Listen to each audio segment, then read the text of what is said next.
Hi hello నమస్తే welcome to our channel. నేను మీ చార్మి. మరి ఇప్పుడు ఏపీకి సంబంధించి డిప్యూటీ సీఎంగా గెలిచిన తర్వాత నిన్న ఆగస్టు 15 రోజైతే అటు పవన్ కళ్యాణ్ ఆయన ఫస్ట్ టైం అటు జాతీయ జెండాను ఎగరవేయడం జరిగింది. అయితే దీనికి సంబంధించి అటు కూతురు ఆద్యతో దిగిన ఈ సెల్ఫీ అయితే సోషల్ మీడియాలో మొత్తం చక్కర్లు కొడుతుంది.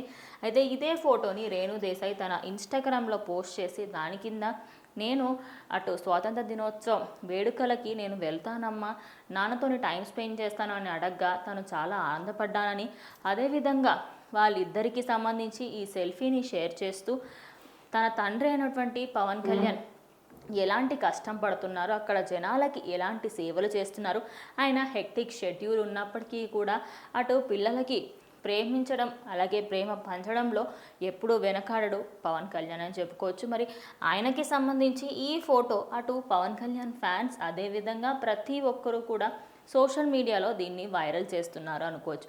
ఇటు రేణు దేశాయ్ పెట్టడంతో దాని కింద కమెంట్స్ కూడా ఫుల్ పాజిటివ్గా వచ్చాయి. అయితే ప్రజెంట్ ఈ పోస్ట్ ఓవరాల్ సోషల్ మీడియా అంతా చక్కర్లు కొడుతుంది. అయితే అటు కూతురు ఆద్య కనిపించడంతో చాలా రోజుల తర్వాత అటు ఆద్య ఒక ఫోటోలో మళ్ళీ కనిపించింది. ప్రమాణ స్వీకారం తర్వాత ఎప్పుడూ తను కనిపించలేదని, అటు నాన్నతో పాటు దిగిన ఈ సెల్ఫీతో తన నాన్న ఏపీలో ఎలాంటి సేవ చేస్తున్నారని, అదేవిధంగా ఆయన హెక్టిక్ షెడ్యూల్ ఉన్నప్పటికీ కూడా కూతురు కోసం టైం స్పెండ్ చేస్తున్నారు అంటూ చాలామంది అభిమానులు అటు పవన్ కళ్యాణ్ని మెచ్చుకుంటూ ఉన్నారు. మరి దీనిపైన మీ అభిప్రాయం ఏంటో కమెంట్ చేయండి.